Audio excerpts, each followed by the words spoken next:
9.000 ko'chma gazva mashina 9.000 koy.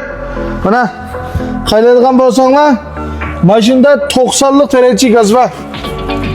Mashinada 90lik terenchi gazva. Va gazlik mashina bekdeb ketganlar mana mashina ko'ramiz. 2011dagi Kia Shipov, 2011niki mana. Men mashinani degan judugan men Maralishda yomg'ir bitmada bo'lib qoldi, lekin mashina pakiz har qanday adam yaraydi.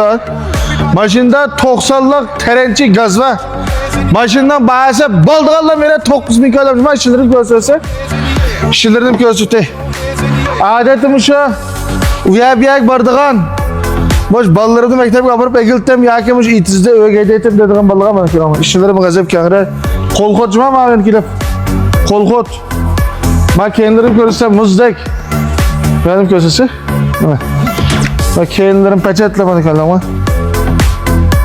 Müştarak bozmalar. Mana. Bundas ma'noni shashtiringlar. Ma'nonga ba'at alishgan bolalar. Tishli qisalib bo'lmaydi. Ba'at alishgan bol bo'lak mashina ko'ranglar. Boldiganlar mer 9.000 ga chimbirini ajrat shuniki. Anan keyin men odosa elishi 7 kishi mashina g'azab deb kelgandilar, meni ko'rsatay. 2012 elishin. Paylan shikudat 7 kishilik ishchilar qayda bo'lsa g'azab yana. Mashina o'zim bekkan, lekin men ishchilarga qo'ylaysam buni.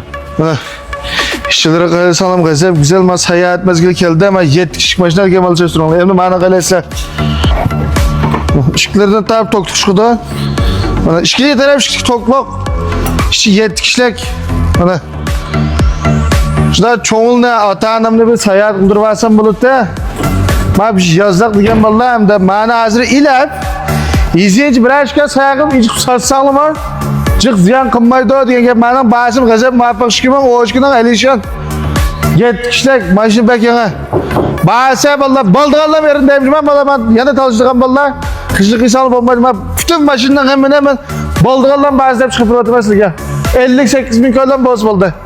Inoatdan yaxshi bo'lsa bir tal kimligini olaman, ikkita esa unda az mashina lazım bo'ldi, o'mlik gap qilinglar, mana ba mashina adam ko'rsa biz yana davomlab Maralvishnaya Kamil ikinci kol maşini bazırda, maşinin bazırımızın oruna Maralvishnaya Jakatda şöyle top meydana çıkış yağızdan karşı tarafı gelip kalsanlar.